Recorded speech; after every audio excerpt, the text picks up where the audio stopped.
Hey everyone, Nigel and Luke here, and welcome to Crime Zone.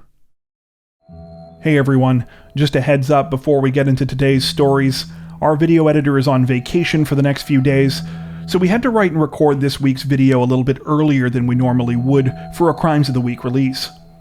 As such, new developments might have been made in some of these cases since the time that we originally recorded them. We apologize, but we figured that doing things a bit early was better than not doing a video at all. Still, we wanted to let you know for the sake of transparency.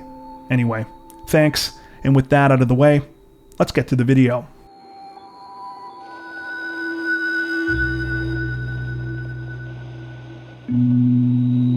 Authorities in Ashtabula County, Ohio say they dealt with a different kind of DUI case this week when a deputy from the local sheriff's office had an encounter with an allegedly drunk Amish man who had passed out while driving his horse and buggy. According to reports, the incident began in the early morning hours of May 14th, when the Ashtabula County Sheriff's Department received calls about a horse and buggy that was swerving all over local roads. At about 2:45 a.m., Deputy Mike Talbert caught up with the buggy and unsuccessfully tried to make a stop. To his complete surprise, when the buggy passed him, he could see a can of Bud Light beer inside, as well as the passed-out male driver. Talbert attempted to yell to wake the man up, but it was no use. After following the buggy for some time, Talbert eventually managed to block it with his car. However, the horse continued trying to walk, causing the buggy to hit his cruiser. It was only then that the passed-out driver, later identified as a man named Nathan Miller, woke up and started to get the horse back under control. When everything had finally calmed down, a breathalyzer test was administered to Miller, who blew over the legal limit. He was arrested and has now been charged with operating a vehicle while under the influence. In a later statement to reporters, a representative from the sheriff's office said that this week's traffic stop was quite unusual, but that they were happy that no one was injured.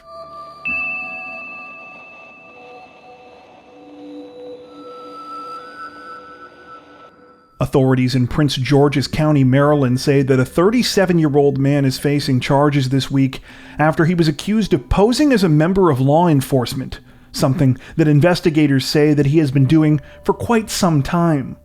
According to reports, for more than 15 years, 37-year-old Antoine William Tuckson has routinely tried to pass himself off as law enforcement, complete with elaborate costumes, weapons, and props. Investigators say that he has not stopped despite a lengthy criminal record and multiple prison sentences. Tuckson's most recent foray into fake law enforcement was reportedly uncovered in March, when he called local authorities to a restaurant in Prince George's County where he was working as an armed security guard. When officers arrived at the scene, Tuckson informed them that he had tried to detain two of the restaurant's patrons who had disputed their bill. However, police were far more interested in Tuckson, who was carrying handcuffs, a taser, and other police gear, and was accompanied by a dog wearing a, quote, police-style vest. Tuckson was also carrying a handgun, something he was prohibited from doing as a convicted felon. In order to explain that situation, Tuckson apparently identified himself as a Deputy United States Marshal to the Prince George's County Police Department. Needless to say, the responding officers were skeptical of Tuckson's claims and placed him under arrest. It was then that things got even stranger, as the 37-year-old phoned a friend for help. That friend was a 40-year-old woman named Nigia Nicole Rich, who pretended to be Tuckson's supervisor. Soon, Rich had arrived at the scene as well, and was also dressed in tactical gear, had handcuffs, a radio, a handgun, and even an expandable baton. Rich reportedly asked the officers who had arrested Tuckson why they had taken a U.S. Marshal into custody, and also told them that the dog he had was both an emotional support animal and a patrol dog. Police continued not to believe Rich and Tuckson's stories, and Tuckson was held in custody, and the dog was briefly taken by the county's Animal Services Division. A day later, Rich showed up at the Animal Services Division, and this time she posed as a U.S. Marshal. An employee gave her possession of Tuckson's dog. As detectives continued to follow up on the bizarre events, they were reportedly able to confirm their suspicions that Tuckson and Rich were frauds. A search of Tuckson's house revealed more guns that he was prohibited from owning, as well as numerous props he allegedly used to impersonate law enforcement, including flashing red and blue lights, fake identification and badges, and more tactical gear. On May 20th, both Tuckson and Rich were arrested. According to reports, both of them are now facing charges of impersonating a federal officer. Additionally, Tuckson has been charged for being a felon in possession of a firearm, and Rich has been charged with conspiracy to impersonate a federal officer. At the time of this recording, both suspects reportedly remain in custody.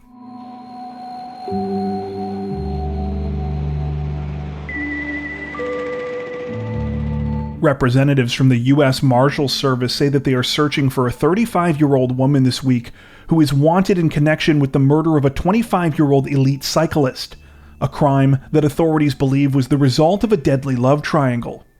According to reports, the incident began on the night of May 11th, when police in East Austin were called to a residence on the 1700 block of Maple Avenue.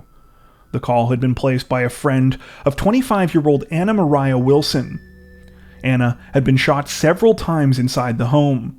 Sadly, shortly after officers arrived at the scene, Anna was pronounced dead. The 25-year-old did not live in Texas and had come to Austin to stay with her friend to take part in an upcoming 150-mile bike race. Anna was an elite cyclist and was reportedly favored to win the race. When detectives began investigating Anna's murder, they discovered that shortly before her death, she had gone swimming with another professional cyclist named Colin Strickland. As authorities began to look further into the pair's relationship, the pieces of the puzzle reportedly began to fall into place. It turned out that Anna and Colin had been in a brief relationship at the end of 2021, when Colin was in the midst of a break with his on-again, off-again girlfriend, 35-year-old Caitlin Armstrong. Though Caitlin and Colin had gotten back together shortly afterwards, Colin and Anna stayed in touch, and the nature of their relationship became blurry. While Colin stated that their relationship stayed platonic after he got back together with Caitlin, according to police, text messages between him and Anna revealed that at least as far as Anna was concerned, there was still something between them. Meanwhile, friends of Caitlin's told police that she was aware of what had happened between Colin and Anna, and that the news had sent her into a rage. Though several months passed with no apparent issues, authorities now say that all changed on the night of Anna's murder. Apparently, Colin lied to her about where he was going when he went up to meet with Anna to go swimming, and Caitlin found out. Investigators say that Anna arrived back at her friend's place sometime around 8:30 p.m. after meeting up with Colin. Several minutes later, a neighbor's surveillance camera reportedly captured Caitlin's vehicle pulling up at the house. It's believed that Caitlin then proceeded to make her way into the residence to fatally shoot Anna. As additional evidence, authorities point to a handgun that was found at Caitlin's home during their investigation. The weapon had been purchased a few months earlier, and ballistics evidence reportedly showed, quote, significant potential that it was the gun used in the killing. Though Caitlin was questioned by police, she denied any wrongdoing and was reportedly released. It's unclear exactly why she was let go, but some of the reports we came across suggested that at the time, authorities did not have enough evidence to hold her in connection with Anna's murder. While that has apparently now changed, Caitlin appears to have gone on the run. A warrant has been put out for her arrest by the U.S. Marshals Service. However, at the time of this recording, her whereabouts remain unknown. Anyone with information concerning Caitlin Armstrong's location has been asked to reach out through the U.S. Marshal Service's Communication Center or submit a tip using the USMS Tips app.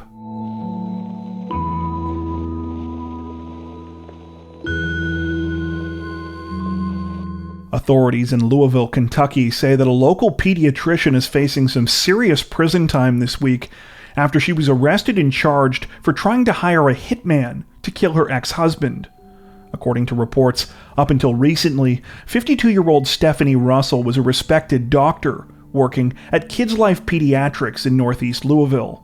However, while helping children was her job, somewhat ironically, it would be issues with her own children in her personal life that police now say led to her downfall. According to local media, for at least the last 2 years, Russell has been embroiled in a bitter custody battle with her ex-husband over their 2 kids. Initially, she had claimed that her ex was abusing her and her oldest child. However, these allegations were unsubstantiated, and an 18-month investigation ultimately revealed that she was lying. As a result of this, as well as accusations that Russell had been coaching her children to testify against her ex-husband, a judge in the case ruled against her in 2020, causing her to lose custody of the kids. She has since continued to fight the decision in court. However, police now say this wasn't the only way that Russell planned to get her kids back. According to reports, on May 15th, Russell contacted what she thought was a hitman, agreeing to pay him $7,000 to kill her ex-husband. She allegedly put half of the money in a drop box outside of her medical office as a deposit on May 18th, saying that she would pay the rest after the murder was completed. Unbeknownst to Russell, though, the hitman that she had been talking to was actually an undercover FBI agent. Russell was arrested on May 19th and has now been charged with use of interstate commerce facilities in the commission of murder for hire. Unbelievably, this is apparently not the first time Russell has tried to get someone to kill her ex.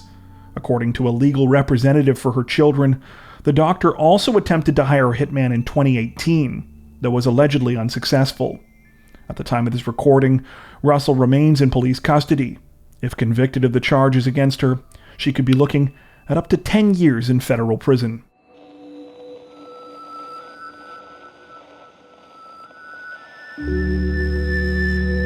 Representatives from the NYPD say that they have arrested a 25-year-old man this week after he was accused of fatally shooting a stranger in an unprovoked attack on the city's subway system.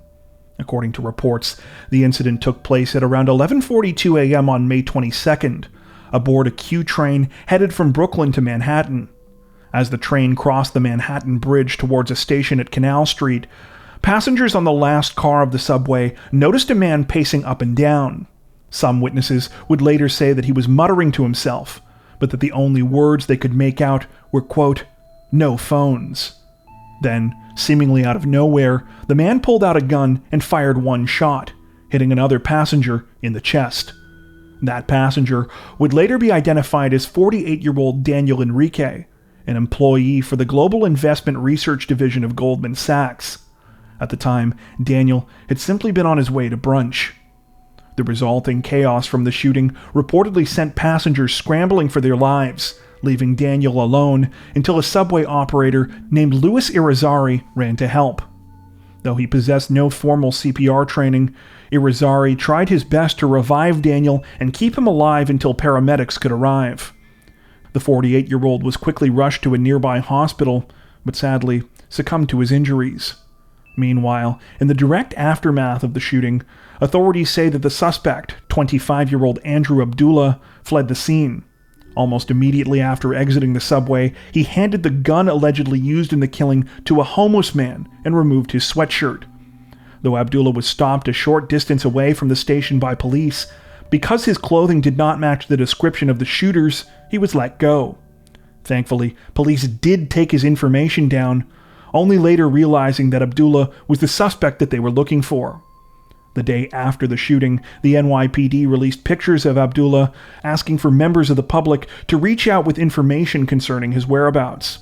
He was arrested by police on May 24th. While police say that they have no idea why Abdullah targeted Daniel at the time of this recording, it's said that he has an extensive criminal history.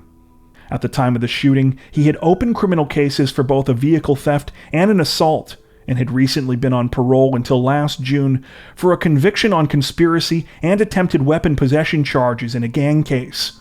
Other sources we came across state that he had 19 prior arrests. The situation is still under investigation.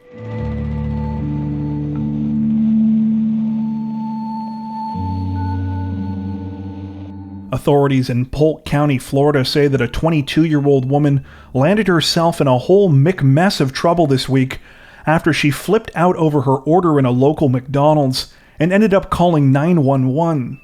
According to reports, the situation began sometime on May 20th, when 22-year-old Tianis Jones went to pick up an online order from a McDonald's location in the city of Lakeland.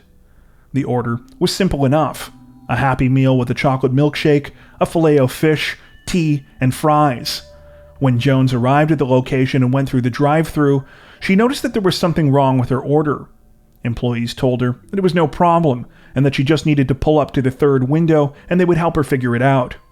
Instead, Jones ignored these instructions, parked her vehicle, and marched into the McDonald's, apparently intent on settling her grievances face to face. When Jones got inside, she reportedly got more and more angry with staff, despite their repeated attempts to fix her order and them even offering her a refund. Bizarrely, Jones got so frustrated that she eventually called 911, telling police that the employees at the store, quote, don't know how to run an effing McDonald's, and that they were trying to cheat her out of her money. Things escalated further when Jones went behind the counter and began throwing cups, condiments, and seemingly knocking over whatever else she could find. Her sister tried several times to de-escalate the situation and remove Jones from the store, but she refused. She did eventually go, but not before twerking on the way out. According to reports, Jones's sister and mother, who had accompanied her to the McDonald's, were so embarrassed by her behavior that they stayed behind after she left to help investigators. Jones was eventually arrested that evening on charges of burglary with assault, criminal mischief, disorderly conduct, and misuse of the 911 system. While the situation is certainly bizarre, if you ask us, the fact that Jones ordered a Filet-O-Fish should have been the first red flag. Seriously, who likes those things?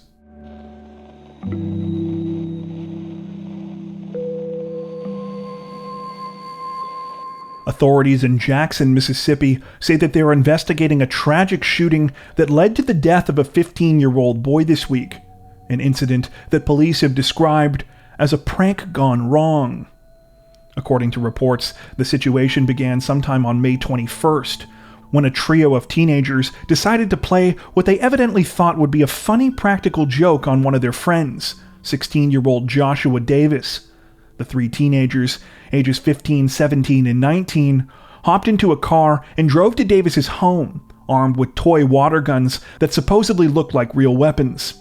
After covering their faces with ski masks, they jumped out of the vehicle and walked towards Davis's residence on Village Drive, pointing their water guns at him as they did so. Davis, believing that the threat was real, responded by pulling out a handgun and shooting the 15-year-old, Christopher Patton, in the chest. Sadly, Patton later died from his injuries. While authorities say that they currently regard the shooting as a case of justifiable homicide, they are continuing their investigation and questioning the two surviving friends involved in the so-called prank. According to reports, if no charges are filed, police will send the results of their investigation to the district office, but any final decision will be made by a grand jury.